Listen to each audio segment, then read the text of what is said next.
Hello and welcome to episode 26 of the Way and Room podcast, where we'll be previewing the action from Newbury and Musselburgh this week on the flat, covering every race on ITV this Saturday. Also, we'll be putting up an ante-post selection or two for the Irish Grand National on Bank Holiday Monday. As ever, myself, James Mackie, is joined by the rest of the Way and Room team, Frankie Foster and Paul Callaghan, and we'll go through all these races, hopefully looking for a winner. Lads, how are we? We had a good week? All good, yes. Just recovering just about from entry. Yeah, I'm good. Very good. Yeah, likewise, very good. Enjoyed all the action from entry and looking forward. Again, one of my favourite weekends of the year is the Irish Grand National. Something I've been going there since it's the first memories of going racing. We've been going there since I was knee high. So fond memories growing up and taking the family. We're all off on Monday to watch the Irish National. So can't wait. So just before we get into the action looking ahead this weekend, it'd be rude of us not to have a little recap and talk about our Grand National over here. Paul, obviously, Sam Whaley-Cohen winning his last race before retirement in the Grand National. How special was that race this year? It was unbelievable. Like, you couldn't write it. It was just incredible. Like, the dream run he got from... But he didn't get much of a dream run at the start. He was outpaced, he was out the back, and he was out quite wide. And then he manoeuvred, he negotiated his way to an ideal position along the rail and with a circuit or just over a circuit or so to go. Again, he has an incredible record over those fences.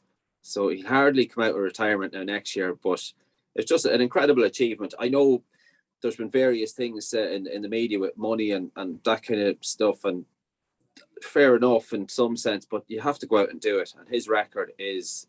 There's been plenty of expensive horses have done very little or come down early over those fences, whatever the race was. So his record over those fences are speak for themselves, and an incredible achievement. Hats off to him. Yeah, I think another thing that I took away from the race was the way Emmett Mullins, we know he plots a horse, and he seriously did plot this horse into the Grand National. You don't see many 7-year-olds go on and win this race. I think it's the first one post World War II. It was running in bumpers 14 months ago, this horse. It's just absolutely ridiculous. So, Frankie, was there any other horses in the National or anything across the 3 days that really took your eye that you'd take away from the National meeting? I was gonna give a shout out to Santini. I thought that was great to see a good running go from him. I've always kind of been a supporter of Santini over the HMS stick he gets. And Nick's a good friend of mine as well, so I was very pleased to see Santini and Nick go well in the National. A horse that I was chuffed to see win, I'm sure Paul will be as well, but was 3 Stripe Life to finally win and win well. Yeah. We put that up, didn't we, both of us on here as overpriced and a fair bet, and he did what I hoped he would. So that was a good Friday for me. Yeah, Fakir Duderies was the one for me. You know, lads, I was very, very awesome. He went on to do the job. Obviously, there was races like the Pied Piper, Night Salute that, look, I personally don't think it should have been thrown out. People have different opinions, but stuff like that sticks in your mind and stuff like that. It was still a great week of racing and very enjoyable. And we've got one more real big one, haven't we, with Punchestown at the end of the month. That's right. We'll also get stuck into. And then there was really, a couple of there was a video on social media doing the rounds over entry of, it wasn't on the course now, but there was a certain Mr. F. Foster claiming 7 on a mechanical horse. I thought looked quite stylish. What's the story there, Frankie? I'd need to claim more than 7, I'll tell you that. Are we going to see you in a charity race now in the next 24 months? I need to. Well, I've just settled into my new flat, so I need to find somewhere near enough to here that I can get down once or twice a week, and I'd be well up for it. I've been saying it for years. I'd be well up for it. So absolutely, yeah, that's the second time I'm one of those equisizers, so I'm getting the knack. Yeah, you're looking natural now. You're looking good. I tell you what, Frankie, you've already got a ready-made like jockey coaching pool. There we go. Yeah, that's right. So yeah. Great stuff. Okay, we might as well get on then with the tips for this week. And we're going to start at Musselburgh. at the 132 race, the Royal Mile Handicap Class 3. Frankie, we kick off with you. First race on ITV. Who are you starting with? Dirty Old Town, I'm going to go for. Hasn't had too many races to his name. He was down the field in a 1 miler at Newmarket against some top class horses. And at first look, you know, 9th, I think there was only 2 behind him. You'd probably be quick to discount this horse, but he ran well enough for far enough for me and was just outclassed on the day. And I think, or I wonder, if a mark of 89 is not quite doing him justice, and there might be a little bit more to come in weaker company and off a fair mark as a result of not really doing a lot. But as I said, was just outclassed on the day. So I'm giving him a second chance. Down Dirty Old Town. Yeah, he's a very shrewd trainer, isn't he, Grant Stewart? He knows how to get his horses right. And look, if his mark of 89's not beyond him, he's definitely got a good chance. Paul, who did you come down on in this one? I came down on this side of Kevin Ryan's Baker. Kevin Stott is on board. Cost 325,000 guineas as a yearling. Not from 4 thus far. However, I thought it took a step forward on previous efforts for the step up to a mile when finishing second at Doncaster on soft ground last time out. I think he'll appreciate the drier ground here. You know, he was thought good enough to run in a maiden on a second start down at Newmarket, so he's obviously held in high regard, and I think he should go close from stall 6. Yeah, another one with a big chance. And like we discussed, I think it was 2 weeks ago on a podcast when we were looking at the flat racing, it's very tough at the start of the season trying to look at what horses are fit, what trainers have got the horses a bit more forward than others. So it is slightly a bit of a guessing game, but you've got to go off what you can see. And this is what I've done in this race. And I've gone with Bullet Force for Carl Burke. I think along with other trainers like Clive Cox, like Richard Hannon, they seem to have the horses a bit more forward than others at this stage, personally, for me. Even though they might not have been winning, they've been running the races, placing, hitting the frame. Definitely obviously going to improve, but I think Bullet Force got a really, really good chance off the back of his form last year. Took him 3 attempts to break his maiden, and he won his maiden at Musselburgh over 7 furlongs. So having course form's quite big round here. He then, well, he's raced before at Sandown, and also finishing second at Sandown twice. He did go into some really tough horses that day that I thought, you know what, I'll watch him. Then the third time Musselburgh he won. Then went on to Doncaster and Newmarket off marks of 82 and 83. In handicaps, finished behind Modern Games and Point Liners that have turned out to be quite nice horses. And then his last run up to a mile on soft ground in Group 1 company in the Burton Futurity Stakes. Look, he only beat one home that day and was probably outclassed in Group 1 company. But back into handicaps today, off a similar mark he was running off before, up 83. I thought he looked the value for me in the field. Again, we don't know how fit they are. Hopefully, Carl Burke's horses are forward like he showed, but I thought Bullet Force had a really, really good chance. Moving on to Newbury, and Newbury's probably the best card of the weekend in the UK for the flat racing, and it kicks off with Group 3 in the Dubai Duty Free Finest Surprise Stakes. Paul, we'll start with you on this one. Quite a class renewal, I thought. Who are you going for?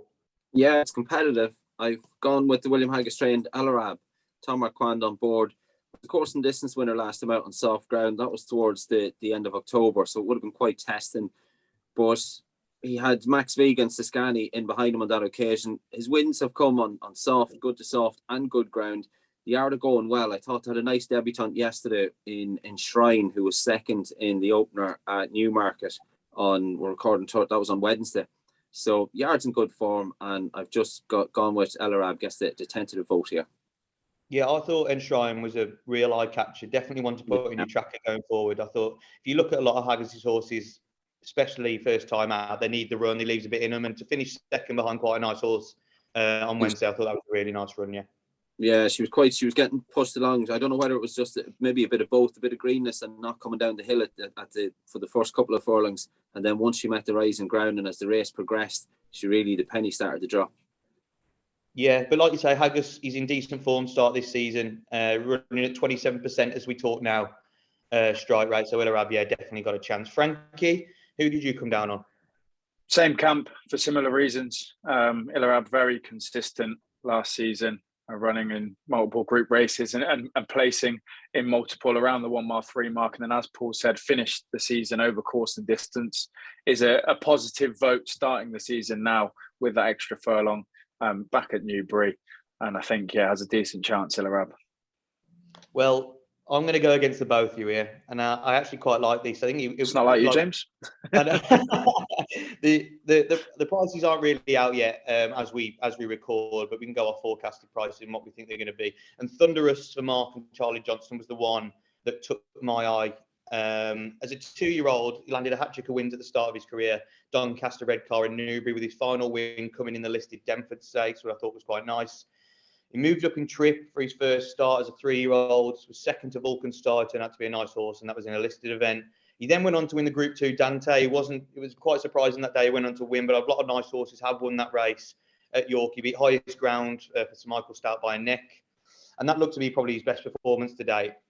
Not seen again until last year. He struggled on seasonal debut, probably needing the run, the Gordon Richards Stakes, but then went on to finish 4 lengths back in third over 1 mile 4 in the Jockey Club Stakes. Second to Al Arsi, who we know is quite a nice horse, in the Al Rayyan Stakes, and then fourth in the Hardwick Stakes. And the form of that Hardwick Stakes last year at Royal Ascot, I thought was probably one of the best form races I've seen all season.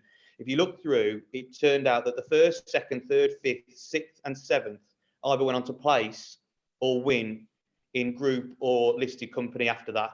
So I thought that was quite strong form. We haven't seen Thunderous since. We know he's definitely improved for going up to the trip. The 1 mile 4 will be absolutely no problem. And Christophe Soumillon takes the ride. He doesn't have many rides on the Newbury card on Saturday, and I thought that was quite interesting. I just thought there was a lot of angles for Thunderous into this race. And I think the way to back this horse and the way to get him is fresh. And I think he had a really, really good chance. Obviously, we don't know the prices yet, but I think he could be quite a nice price still with only 7 runners in the field. But yeah, I think he's definitely got a chance. And Mark Johnson to get these horses going. What were you saying? Sorry, Frankie. Another in there. I wasn't brave enough to put it as a selection, but Stowell, if you watch his run at Ascot when third, gives himself so much to do. Is, I think, widest of all, about 10 wide out the back for most of the race, and then has a real turn of foot. Finishes the race in third, but as I say, give himself a hell of a lot to do. And next time out, I didn't watch it, didn't see it, but on the Racing Post said was sweating up, not very comfortable before the race, and didn't really perform that day. So quite an interesting one, because that Ascot race was a Group 2 and finished really, really well, had a good turn of foot. But as I said, off of what we know, not quite brave enough to put it down as a selection. He'll have a lot more consistent. Yeah, he stays all day, doesn't he? Stowell, he really does stay, and that's what you probably need for something like this race. So anyway, moving on back onto Musselburgh in the Silver Arrow handicap over 7 furlongs. And we talked off air about races like this. They've been really, really tough for us three to try and find a winner. Frankie, we'll start with you. Who did you come down on as your most likely winner in the race? It's a tricky one, isn't it? I'm going with the top weight of Gaioa Ciesa. Am I saying that right? I'm not sure I am, but I think so, yeah. Something like that. Top weight in a rating of 97. Has won a handicap off of 93. It's £4 lower, but I like the second place off of the same weights when got beat by the boys in blue, who do it all too often. The third place in that race behind my selection came out to come fourth at Newmarket this week in a Group 3, which looked quite nice form. So going off the same mark again as that handicap when he did come second that day, maybe be able to get his nose in front this time. Yeah, again, like we said, it's difficult. So top weight may be the best to go with, being the highest rating. Paul, who did you come down on? I've gone for one at a bit of a price here. I've gone with Northern Express for Michael Dodds and Paul Mulrennan. Northern Express was last seen finishing 8th of 11 in a handicap at Ayr. That was on soft ground at the beginning of October. The race on that occasion was won by Zip, who once again reopposes here. The run before that, however, Northern Express ran out a ready winner on fast ground at Ayr. The winning run was back in mid-September. He should appreciate the drier ground. Michael Dodds' runners are generally fairly fit at the beginning of the season. And another eye-catching, or something to note maybe, is Paul Mulrennan, 8 stone 11. He can do it pretty comfortable, but it would be something that would need a little bit of work. So I think that's worth noting also. So Northern Express for me. Yeah, stuff like that's definitely noticing with jockeys. I know on over the jumps, Patrick Mullins a few times has made some serious weight over the last 2 or 3 years, and you think, why the hell? He's like he's not been eating for like 3 days to Yeah. try and get down to the weight, and you know it's for a good reason. So yeah, stuff like that is definitely worth taking note of. I can see we're all going for horses near the top of the weights, and there was two near the top for me. Another Bat and Zip that I tried to make my mind up, and I went with Zip in the end. I think he's quite an attractive bet if he gets back to the best of his form. And he really likes it around Musselburgh's course and distance winner. Runs here off the same mark as his win over course and distance on Saturday. Ended last season not in the best of form at Doncaster, and then came back at Newcastle this year. Over 7 furlongs, finished 6th. I think it was a run to prep him for something like this. And a bit like I talked about Bullet Force in the race before, horses for courses, I think at Musselburgh, he likes it around here. He does the best of his stuff around Musselburgh. And I thought, back off a mark of 89, I thought, you know what, he's got a good chance and could definitely hit the frame. So moving back onto a more classier race, probably at Newbury, and it's the Dubai Duty Free Stakes, also known as the Fred Darling Stakes. Paul, we'll start with you on this. Another nice Group 3 to get stuck into. Who did you go with? I've gone with the Richard Fahey trained Barbanera, who got going late to finish third in a listed event for fillies at Newmarket when last seen. That was over 6 furlongs. I thought on pedigree and on the back of that run, I think the step up to 7 should suit. And I'm expecting a big run here, once again, under an eye-catching jockey booking of Christophe Soumillon. Yeah, like I talked about with Thunderous, Christophe Soumillon taking the ride, a classy rider, isn't he? He's definitely worth knowing when he's riding the horses you want to be on. Frankie, who were you on in this one? Eve Lodge, who is yet to go 7 furlongs, I think. But I quite like the horses that have come out and behind. And again, a similar story with her most recent run, where she finished 9th in a Group 1 over 6 furlongs, just got completely outpaced, stuck in a bit of traffic and couldn't finish a race. But if you look at the form, second over 5 furlongs at Yarmouth, the horse behind her, the horse that won that day ran a good race this week again at Newmarket. She's won on the all-weather in a Group 2 at Kempton. And then, as I said, most recently in a strong race, if you watch it back, just got outpaced by a few and then stuck behind and had absolutely no race to run. So it doesn't really tell the full story. And maybe, again, I'm hoping has a bit more to offer. So Eve Lodge for me. I absolutely love that this week we're all disagreeing with each other. Surely get a winner somewhere. I know. Well, to keep to the trend, I'm going to disagree with both of you. I'm going to go for Majestic Glory for Andrew Balding. This daughter of Franco looks to be really well bred, and I think showed enough last season to make me think that she'll train on and be better as a 3-year-old.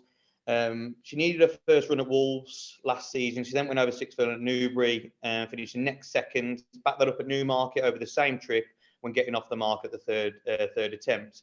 Then stepped up to 7 furlongs on the Rowley Mile in the Group 3 Sweet Solera Stakes, and that was really taken that day. And she went on to win quite nicely, beating a Group 1 winner in Wild Beauty, who won a Group 1 over in Canada. Yes, it's probably not the same standard as we have in England, but Wild Beauty's turned out to be quite a nice horse, and she reopposes her again in this race. So I thought at the prices, looking at Wild Beauty near the top of the market, about 5-2, and Majestic Glory about 9-1, having already got the beating of that horse, I thought it was worth taking a chance.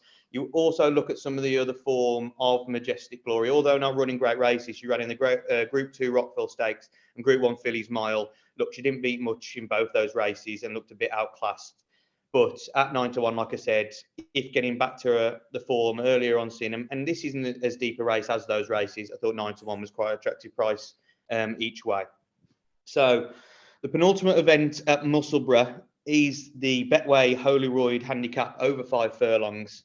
Paul, we'll start with you on this one. I thought this was one of the trickiest races that we're going to go through to pick from. Who did you come down on? I think I agree, James. It is tricky, and the horse that I've gone with wouldn't have an outstanding record on his first start of the season. I've gone with another Michael Dodd's inmate in Dakota Gold. Connor Beasley is in the hot seat. Dakota Gold, he finished 5th of 10 in a listed event at York on his first start last season. He's a winner off a handicap mark of 107. Lines up here off 101. Has a good draw here. Stall 11 on the 5 furlong track at Musselburgh. The high numbers are generally favoured here. And that's kind of a combination of the Dodds runners generally being fairly straight on the first start of the season, and the high draw has swayed it in the favour of Dakota Gold. There's a kink in the rail around about the 3 furlong marker, and it just kinks to the left, and that just favours those towards that favours the high numbers. And they are at a bit of an advantage. So, yeah, I'm expecting a big run here from a nice draw.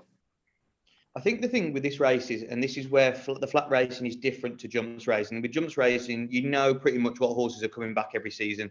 With flat racing, you're seeing the 2-year-olds, new 2-year-olds. You might come back as a 3-year-old, they might not. So you can't really get behind horses. But in these types of races over 5 furlongs, we've been seeing these horses for 5 years. Copper Knight, Dakota Gold, Just Another Bottle. They've been running in the same races for the same amount of years. And it is brilliant to see these horses because you can get behind them. But it's looking at them, and they're over their career. They've all beat each other some way or another. It's just which one's best handicapped, isn't it? And like you say, stuff with the draw. And like you said, the draw is important. And when I looked at this race, it was the only I've gone for Zarazini, and it was the only thing putting me off slightly. But I think he's a good enough horse and younger horse when talking about the older horses to maybe get over it. He is drawn in stall 1, which is probably not to his favour. Like you say, they're probably better outside draw. But I just thought the way he's been running recently, being a bit of a younger horse, I thought he might have the slight edge.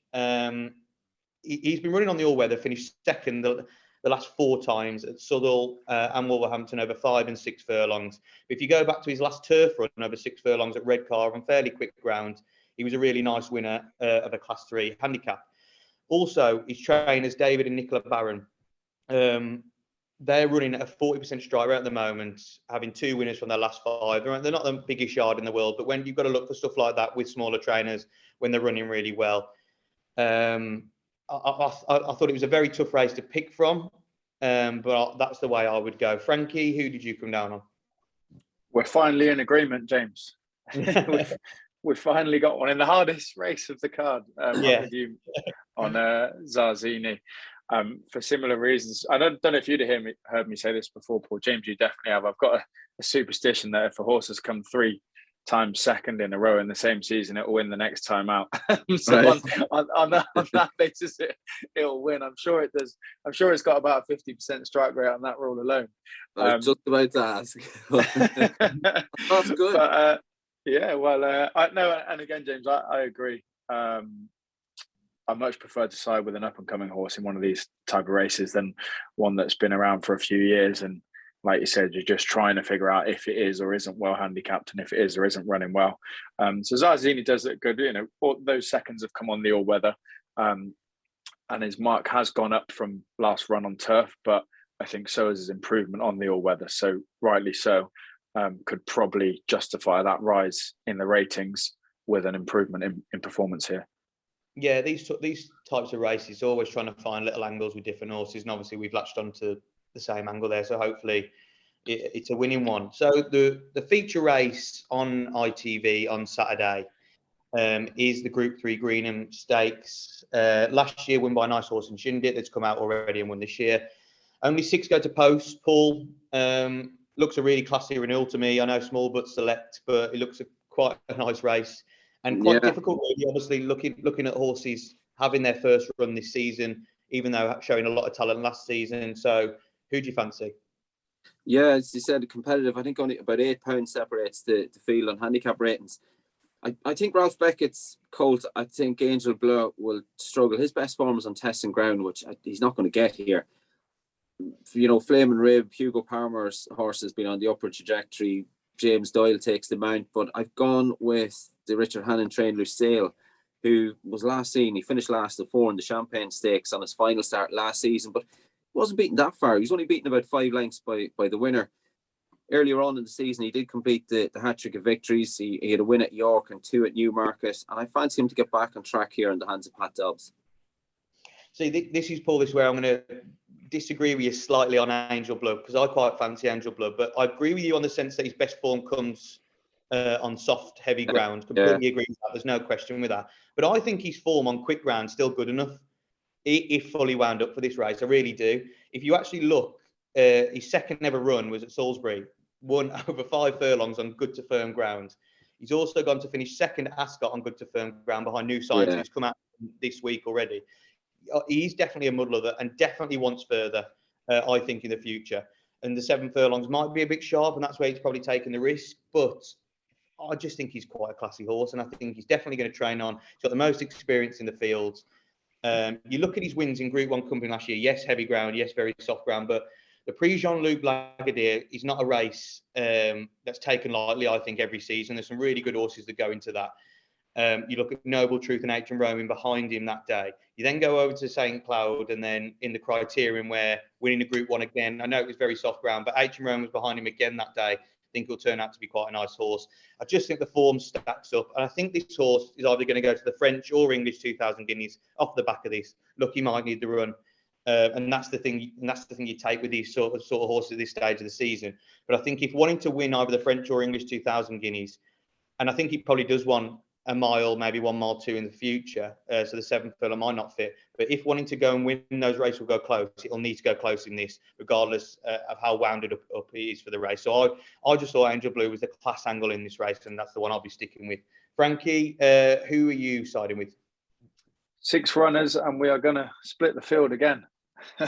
Perfect power for me.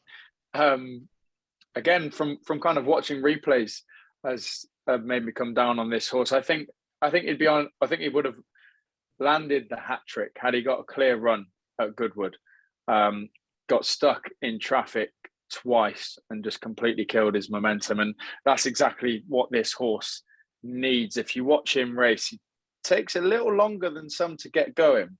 But when he does, he's absolutely flown home. And I think he's almost hit the line, just kind of hitting top gear as he's hit the line on 2 of those victories. And that slight little bit further, I think, could see him go even better.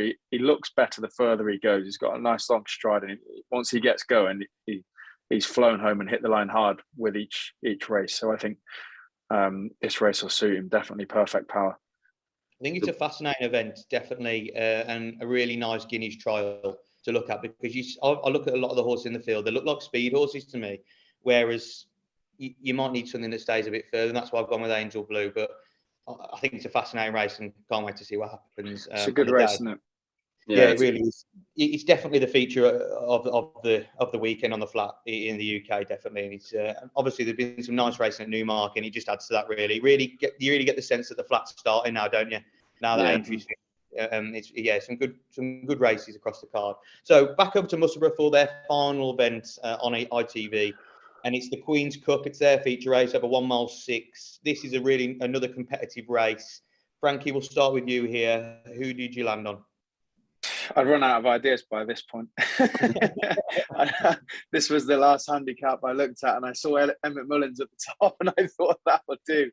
He's just won the national on a plot job. But I mean, in all seriousness, he's the highest rated in the field by, I think, £7 is next best. But he comes here off the back of running in a Group 1 over in France. He stuck a £7 claimer on. He's put 3 decent performances in on the flat. Emmett Mullins is no mug with a job like this, and the claim will be there for a reason, and that is to take a lot of that weight off. And he could maybe be a little bit too good with that £7 allowance on board. So I'm going with Emmett Mullins as 0-10. Yeah, I did look at 0-10, and the only thing that put me off was the horse being 9 years of age. That is the only thing. And in these sorts of races, they shouldn't really put you off, because obviously the older horses still running over fences and hurdles and stuff like that. But it was the only thing that put me off against some of these younger horses. That's why I came down on Enemy for Ian Williams. This horse is quite a strange one coming into these sorts of races, because I really like horses. It's like stuff for the national and stuff like that. I really like horses that are proven stayers, and this horse really isn't yet. But I still really like his chances in this race. If you look at some of his form, running in France, Maidan, they've all been over 8 furlongs, 9 furlongs, 9.5 furlongs. And then with Ian Williams in February, went to Maidan, stepped him massively up in trip to 1 mile 6 in the Group 3 Nadal Sheba Trophy. And he went on to finish 4th of 15 behind Manobo for Godolphin, who's turned out to be a really, really nice horse, and a nice horse going forward this season, I think. And I just thought it was quite taking to move it up, 6 furlongs to go and try this trip and ran really well. Yes, we don't know if that was just a one-off or it will stay further or it needs to come back slightly. We don't know yet. But I thought it was really taken to move it up to that, and he ran quite well. I think this race is much easier than that Group 3, off a mark of around 99. I thought, yeah, it's a good bet for me in this race, if there is a good bet. Paul, who did you come down on? I've come down with, I'm going to side with last year's winner, the Max We Can. He won this off his current marker 98. He's been kept busy throughout last season, so I expect he's going to come back here fresh. He's nicely drawn in stall 6. He can be a little bit gassy beforehand. I know last year he went down to post early and whatnot, and he somewhat missed the break. He was ridden from, he was kind of dropped in a bit and came with his challenge late. He needed every yard of the trip. He only got up on the last couple of strides, but he's a horse that Ben Curtis knows well. I fancy him to go close from stall 6, like I said, off last year's winning marker 98. Yeah, it is a tough race, and it's like others, we've just got to find that angle into it. So the final event on ITV this weekend is the Spring Cup Handicap over a mile. Another minefield handicap that we've got to get stuck into. Paul, we'll start with you. Who's the one that took your eye? I've gone with Modern News, who was last seen finishing 7-22 in the Lincoln. He had one run out in Maidan, but he was a 3-time winner last season. The yard are in good form. We saw Native Trail take the Craven during the week, and I hope that Modern News can continue the purple patch for the Appleby yard. Yeah, this race, when I was looking through the field, it's one of them where you've got to look back at the Lincoln, I think, probably for the winner. And you've got the 3rd, the 2nd, the 7th, the 4th, all at the top of the market, like looking to see how you work it out. And I think you've got to go look back at certain draws and how that race was ran. But I honestly think the winner will come from that Lincoln race. Frankie, who did you side with? Same as you, I think. And the 3rd place from the Lincoln, Rogue Bear. Just a horse that looks like he's just taken a bit of time to get into his racing. David Egan, this will be the 4th time he rides in, and he just seems to be getting a little bit more comfortable and looking a little bit more experienced each time he races. In the race when he dead heated, didn't really look like it took a bit of time to get going and not quite the kind of finished article. And then in the Lincoln, although was slow away and gave himself a lot to do, actually finished his race really, really well. I think there was a lot to like about the way he finished his race in the Lincoln to come 3rd. So yeah, just a horse I think has just been steadily getting better, and should go close hopefully here. Yeah, I'm joining you. Yeah, Rogue Bear for me in this.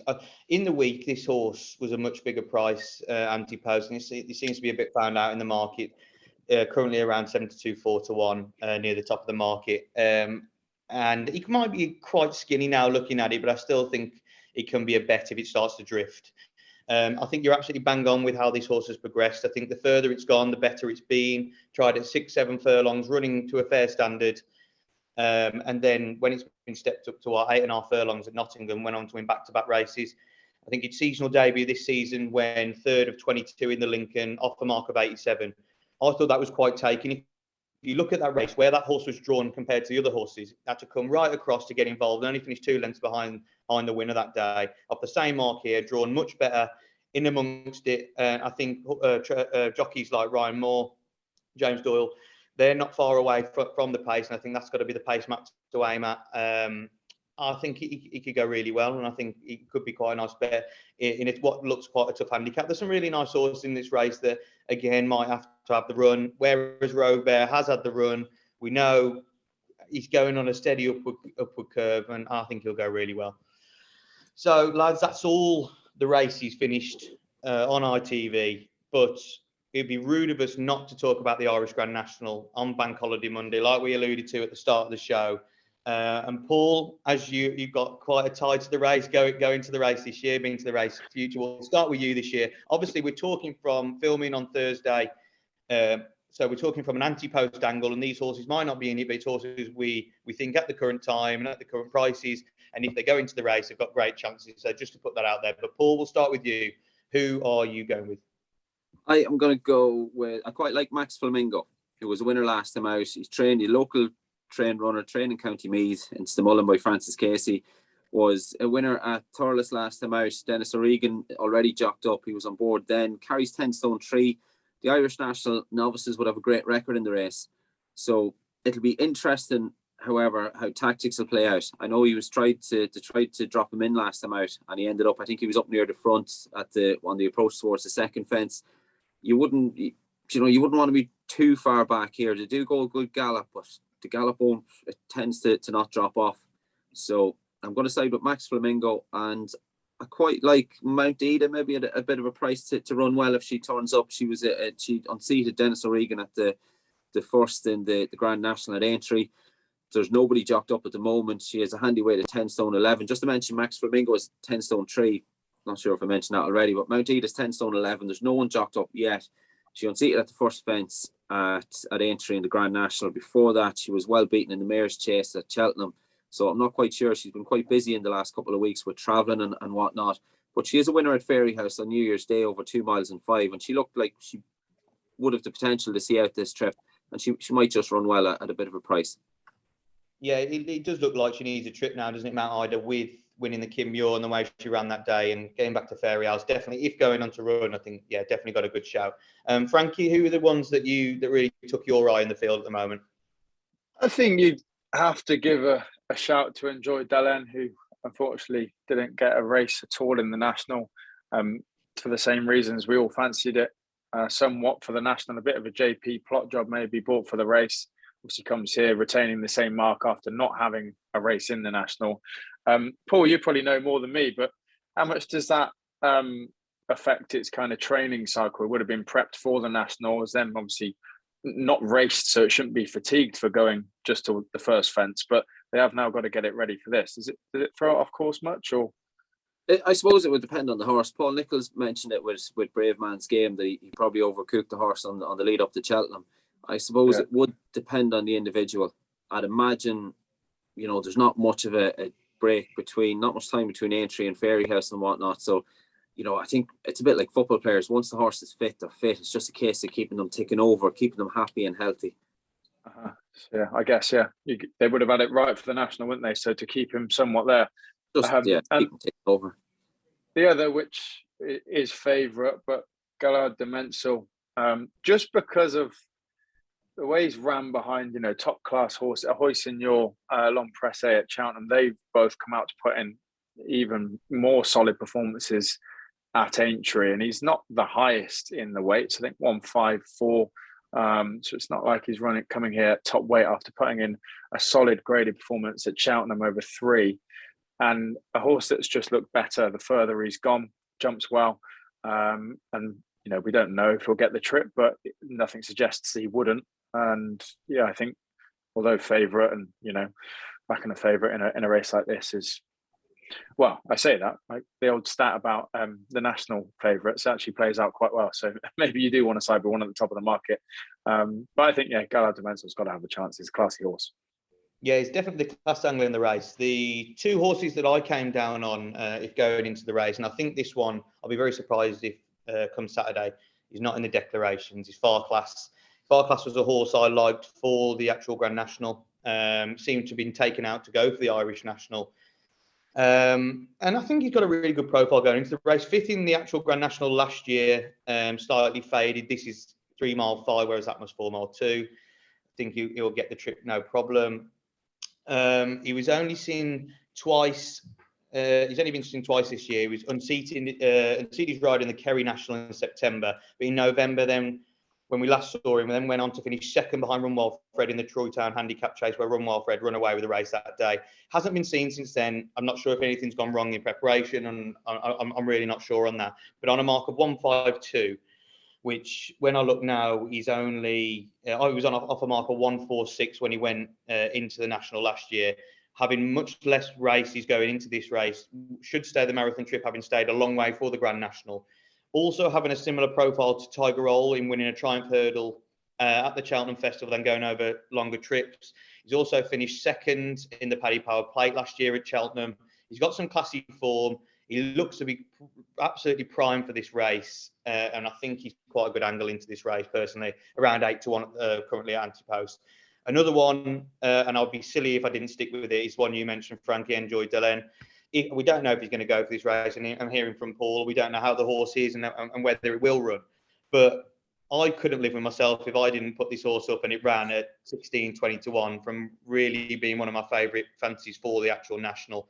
When he unseated the rider at the first, I couldn't believe it, because I thought if this would have got round, I thought the fences was probably the only thing that was going to stop it. If it would have got round, I think it would have been in the frame. And this is exactly why I think it would be in the frame again for the Irish national. It's still off the mark of 148.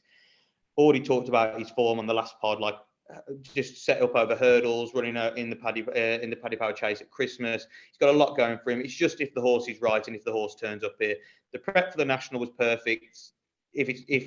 If none the worse for unseating the rider and not running on too much round those national fences if was caught, I think he's got a really, really good chance. Another JP one, I'll just, not that I'm putting up, just want to mention that I'd like to talk about is Champagne Platinum, ex-Nicky Henderson horse.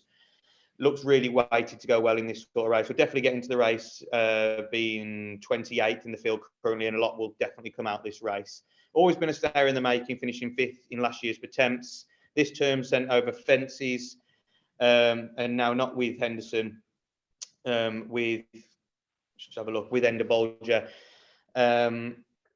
He seems to have really stepped up, I think, for the run over fences, overstaying trips, winning at Navan over 3 miles, and then finished second to Death Duty in the Grand National Trial at Punchestown, only off 138, a pound lower than his last race, went 7th.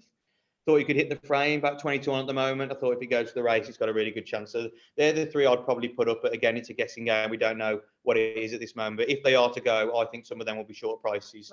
Is anyone retiring in this race we can side with? Not that we know of yet. Be an angle in. I've actually just been Googling in the background. I said I was surprised at the stats for. I always think of the national as a race to find a big priced winner. Obviously, we did have a 50 to 1 winner this year, but the stats were showing that the winner rarely comes out of the top 8, and the favourites usually are placed. Just been Googling the Irish national trends, and the average winning price for the last 18 years is 28 to 1. And if I'm looking back through the last couple of winners, you got 150 to 1. You did have a favourite, then you had a 20 to 1, then a favourite, but then you got 16s, 20s, 50s, 33s. This price is all way. So close your eyes and pick a big number. We're due a sharp price this year, I think. Freewheeling Dylan was exceptional last year. Geez, he never looked back from the get go. But he was 150 to 1. So I think we're due a sharp price from this year. I think if you look at that as well with Freewheeling Dylan, it was no fluke really. He finished 7th in the national, didn't it, last week? It was no fluke whatsoever. And at 150 to 1, there must have been someone on thinking, I can't believe how big this price is. The owner backed it and she was very confident going into it and like quite openly around the locality and what have you. Like the owners, they were quite confident. So that's remarkable. Yeah. Well, didn't tell us, did they? So anyway, lads, just to wrap up, so we covered the Irish National and all the races on ITV on Saturday. I'm going to ask you for you can either pick a nap for the racing on the ITV or a nap elsewhere across the weekend that you think's your best bet of the weekend. Frankie, we'll start with you. Who is the nap for Saturday, let's say? I'm going to stick with the one I've put up, Perfect Power, in the feature at Newmarket. I think if you want to have a go on that race, just watch his last couple of races back. The way he finishes those races is impressive. So Perfect Power for me. Paul, who are you going with? I am going to stick with the 150 at Newbury with the William Haggis trained El Arab. Course and distance winner last time out. Tom Marquand, he'll keep it simple. Does like to come from off the pace, but faces just the 6 opponents, and I think we'll take the beating in the 150 at Newbury Saturday. Well, I'm going to go away from the ITV racing, but still on Saturday's Newbury card, in the Class 4 maiden stakes over a mile, and it's a horse of William Haggis called My Prospero, half brother to the smart My Oberon, who's running on Friday at the All Weather Championships. Same connections own this horse. Third on debut at Newmarket on soft ground, finishing behind Claymore, who went on to run second in the Craven Stakes on Wednesday behind 2,000 Guineas favourite Native Trail, running really well. The second that day in that race was Noble Order for Godolphin, has since gone on to win And like we talked about earlier, Haggis's horses normally leave a bit in them. So I thought finishing third that day, we find some quite nice horses. I thought I had some serious form going into this race, and it fully wound up. Might be hard to beat in a race that's seen a lot of newcomers and horses that do lack a bit of form, and I thought was definitely that material for me. So lads, thanks again for all the picks and insight. Hopefully we found some winners, and hopefully this time we found the winner of the Irish National, but obviously we'll have to see if the horses get in. Please remember to like this video and subscribe to the Winners Enclosure channel with plenty of content to get stuck into over the weekend. And lads, thanks again.